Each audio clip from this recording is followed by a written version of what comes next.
ఈ సెల్స్ వచ్చిన తర్వాత రకరకాల ఆటలు ఆడుకోవడానికి పిల్లలు వాళ్ళ కాలాన్ని పాడు చేసుకున్నప్పుడు తల్లిదండ్రులు చూసి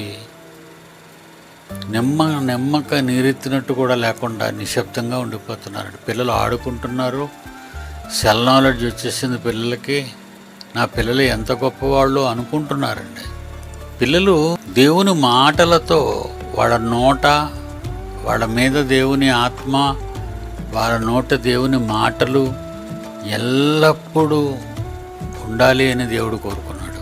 పిల్లలు ఆడుకుంటే సరదా పడతారు, తల్లిదండ్రులు నవ్వుకుంటే సరదా పడతారు, చదువుకుంటే సరదా పడతారు. కానీ దేవుని వాక్యం నేర్చుకుంటున్నారా? మీరు నేర్పిస్తున్నారా పిల్లలకి ఇంటి దగ్గర? ఎప్పుడో ఆదివారం 1 గంటన్నర, 8 గంటల నుంచి 9:30 చాలదండి, ప్రతిరోజు చెప్పాలండి. ఆయన మాటలు వారి నోట ఉంచాలి మీరు ప్రతిరోజు.